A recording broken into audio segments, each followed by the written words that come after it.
Hello class, this is another example problem from section 1.9. This is problem number 5.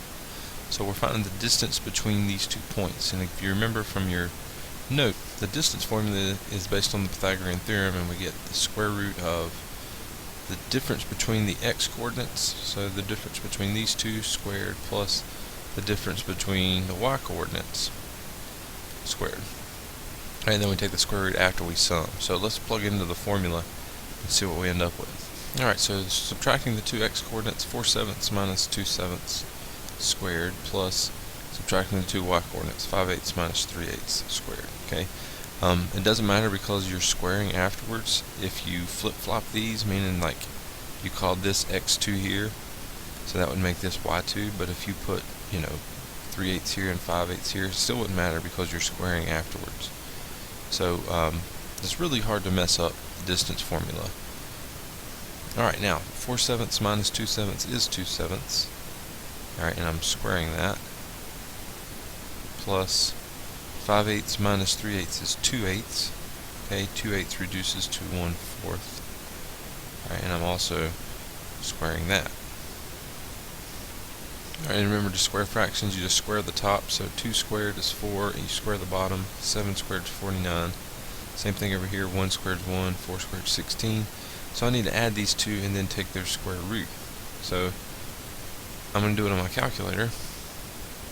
4/49 plus 1/16. Alright, then math into a fraction. So this is the square root of that number, okay, is what I have to do. Alright, then I need to take the square root, so I can just do the second square root, and then the last thing stored is this as the answer. And if you look right above the negative symbol, it says ANS, that means answer, so I can press second negative symbol. So I'm taking the square root of the answer, and this is the previous answer. And then when I do that, I get that number, 0.379, so roughly 0.38, I'll say.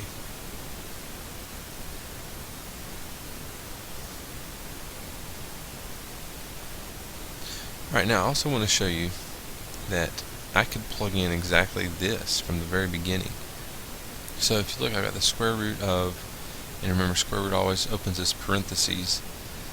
This is this first parentheses right here, 4/7 minus 2/7, right, and then close the parentheses, squared, plus open parentheses, 5/8 minus 3/8 squared, and then this parentheses closes the square root. So it's the square root of all that, and I hit enter, and I get the same thing that I got before. Okay, so we could actually go straight to the formula in the calculator if you want without having to simplify everything. So just keep that in mind when you're doing a problem like this.